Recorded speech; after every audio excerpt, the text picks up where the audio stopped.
नमस्कार साथियों, आप सभी का पुनः स्वागत है अलमीरा से झांकती किताब में। आज की इस विशेष कड़ी में गुरुदेव रविंद्रनाथ टैगोर द्वारा रचित प्रसिद्ध बांग्ला भाषा की कृति, जिस पर इन्हें नोबेल पुरस्कार भी प्राप्त हुआ, उस कृति यानी गीतांजलि के प्रमुख कविताओं को, प्रमुख हिंदी में अनुदित कविताओं को लेकर प्रस्तुत होता हूँ, कुछ चुनिंदा कविताओं को लेकर।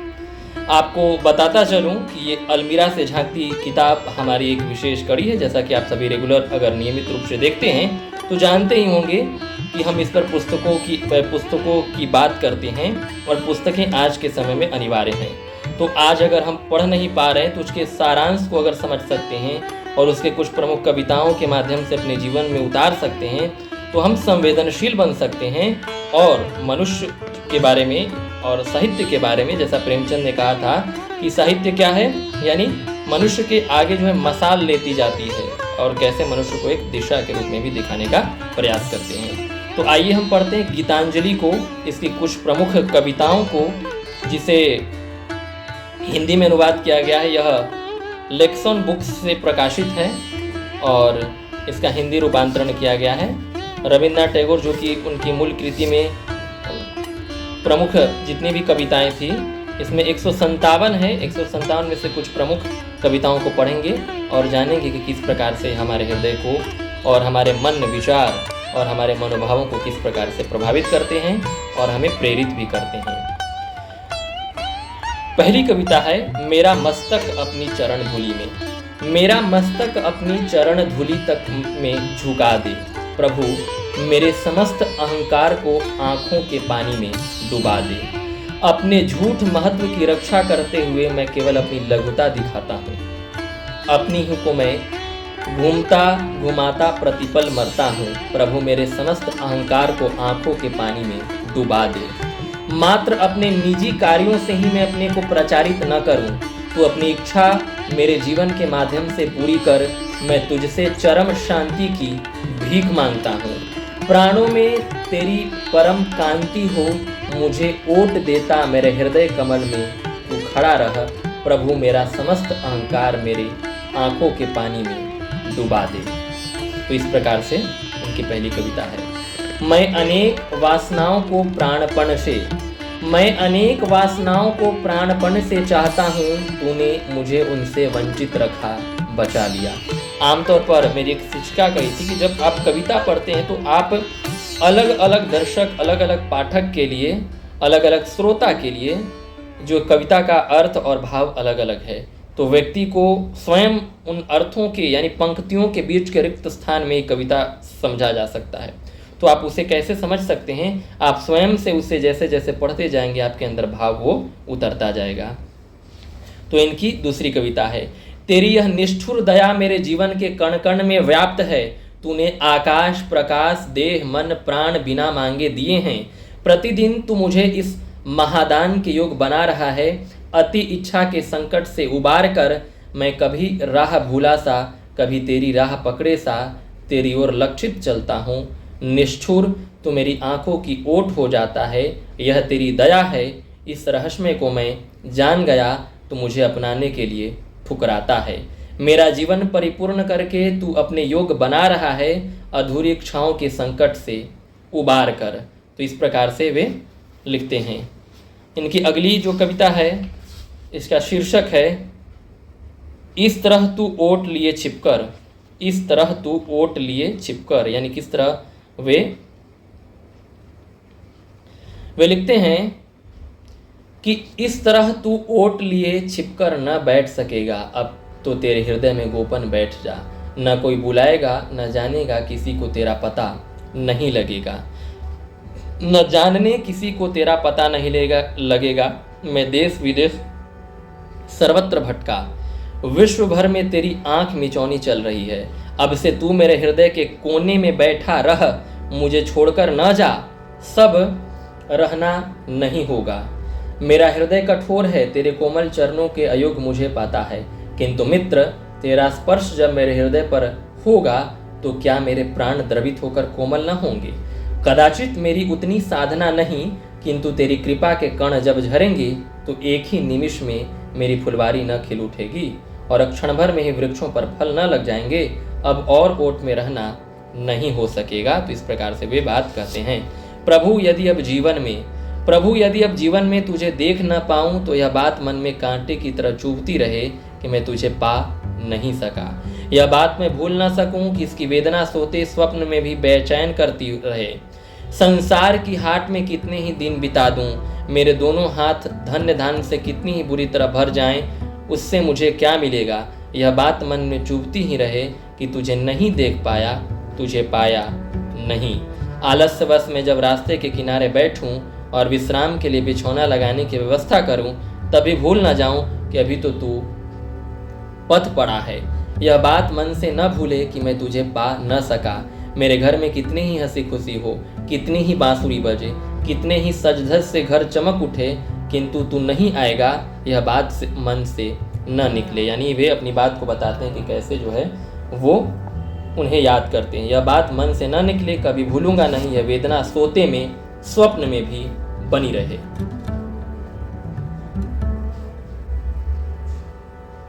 तुझे देवता जानकर आज मानो में वर्षा का रूप, नाथ सब आज मानो में वर्षा का रूप, आज मानो में वर्षा का रूप।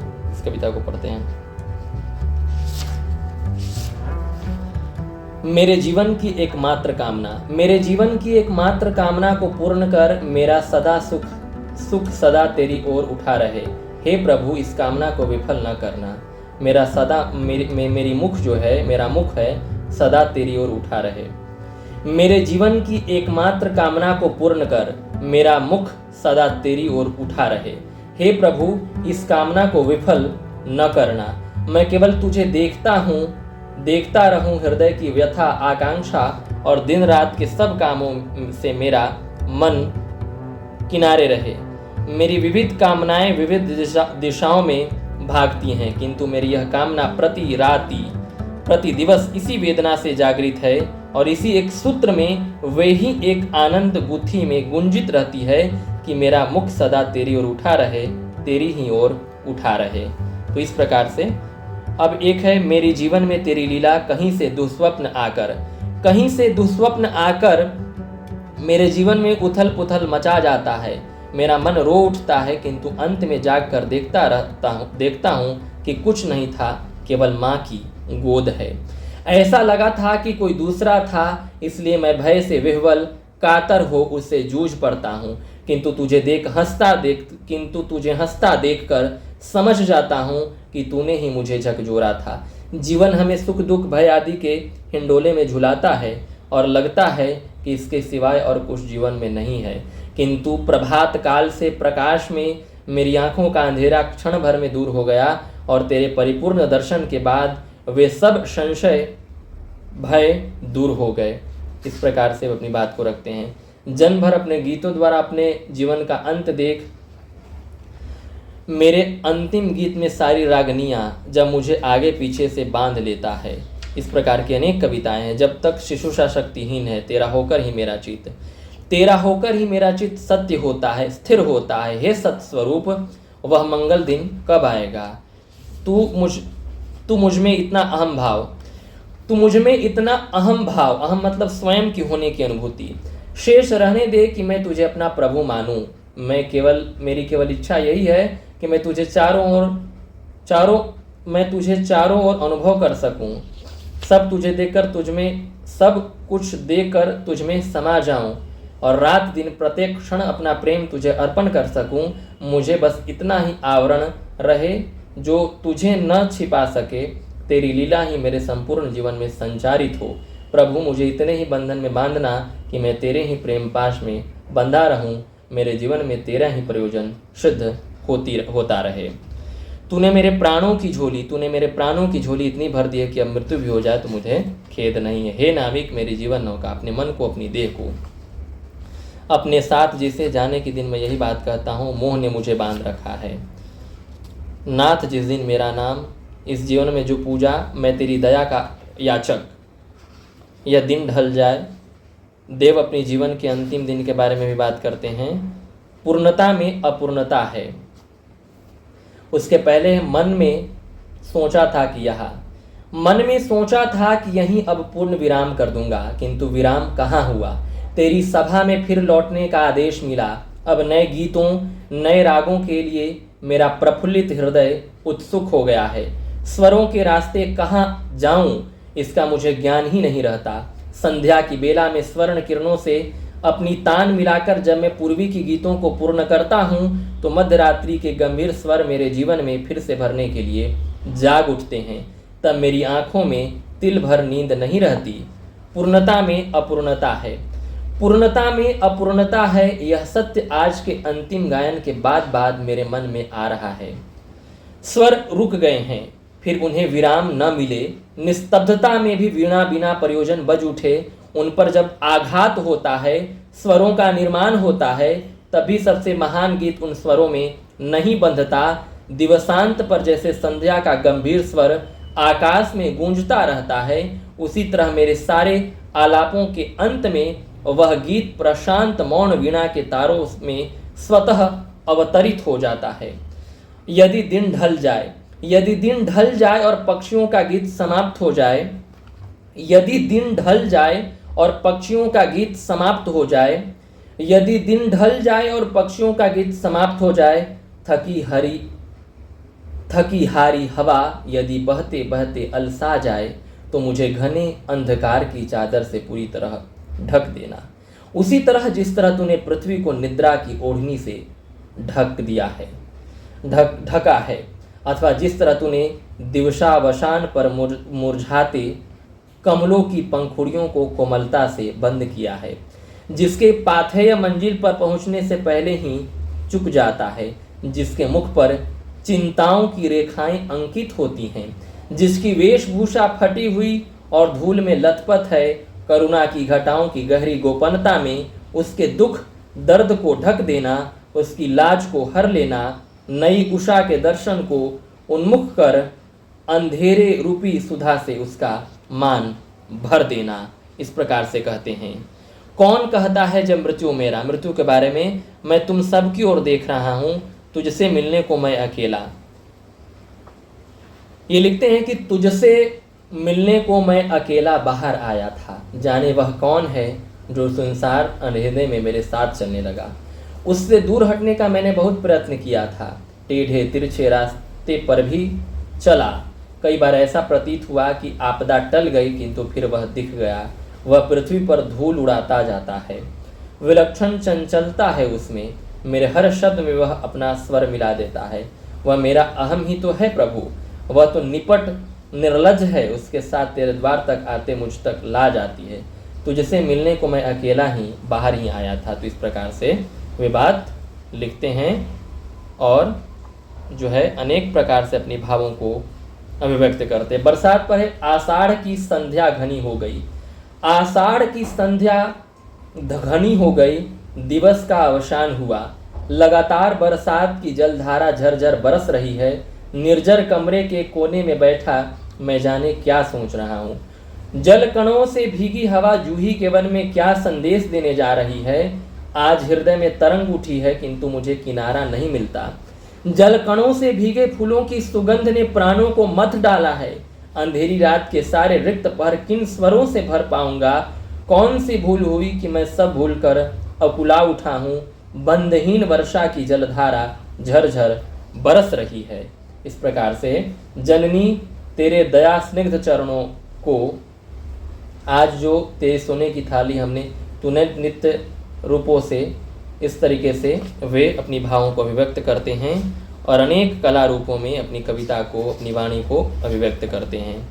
गीतांजलि प्रसिद्ध बंगाली कवि, दार्शनिक और नोबेल पुरस्कार विजेता रविंद्रनाथ टैगोर द्वारा लिखी गई है।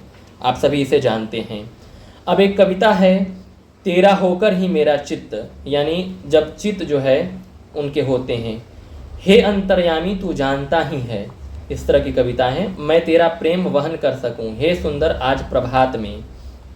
वह आ रहा है, वह आ रहा है, आ रहा है, आ रहा है। उसकी चरण ध्वनि तुमने नहीं सुनी? युग युग पल पल प्रति दिन प्रति निशी। वह आ रहा है, आ रहा है, आ रहा है। अपने आप पागलों की तरह मैंने कितने ही गीत गाए हैं। उन सब गीतों के स्वर से उसके आगमन की ध्वनि निकली है। वह आ रहा है, आ रहा है, आ रहा है। कितने युगों से वसंत के दिन वह वनमार्ग से आता है, सावन के अंधेरे में मेघों के रथ पर बैठकर वह आता है। जब दुख पर दुख आता है वह उसी के चरण हैं जो हृदय में कसकते हैं। सुख में भी उसी के चरणों का स्पर्श मणि पुलकित करता है। वह आ रहा है, आ रहा है, आ रहा है। रूप सागर में अरूप, अहम से मलिन वस्त्रों, अहम से मलिन वस्त्रों को छोड़ना ही होगा। दिन भर के काम से ये धूली धूसर और मैले हो गए। इतनी तपिश भर गई कि सहन नहीं होती। दिन चुकने के साथ मेरा काम भी चुक गया। अब उसके आने की बेला आई, आशा बनी है मन में। स्नान कर लूं, प्रेम का परिधान पहनना है। संध्या कुसुम चुनकर माला गूंथ लूं, आ जल्दी आ, अब और समय शेष नहीं। मेरे अंग अंग में रोमांच हो आया, मेरे अंग अंग में रोमांच हो आया। आंखों में उन्माद छा गया, मेरे हृदय में लाल राखी की डोर किसने बांध दी। आज आकाश के तल में, जल स्थल में, फूल फल में तूने मेरे मन का सिंचन कैसे कर दिया। आज तुझसे मेरा खेल इतना सुंदर कैसे बन गया।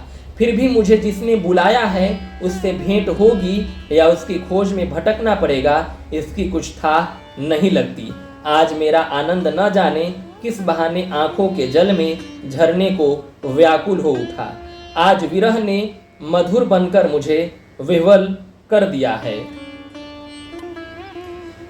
तो इस प्रकार से उन्होंने अनेक कविताओं को लिखा है, अनेक कविताओं में अपने भावों को व्यक्त किया है।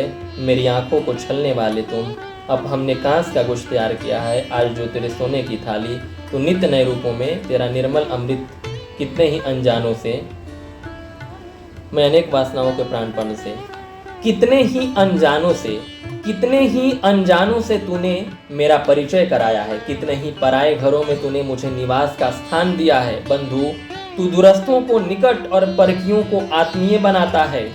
पुराना घर छोड़कर अपरिचित घर में जाते हुए मैं चिंतित हो गया कि वहाँ न जाना क्या होगा, वहाँ न जाने क्या होगा। यह बात भी भूल गया कि उस नई जगह भी मेरे साथ तू तो वही चिर परिचित होगा, वही चिर परिचित होगा। बंधु, तू दूरस्थों के निकट और परखियों को आत्मीय बनाता है। जीवन मरण निखिल भुवन, जहाँ भी तू मुझे ले जाएगा वहाँ जन्म जन्मांतरों से परिचित तेरा साथ तो रहेगा ही।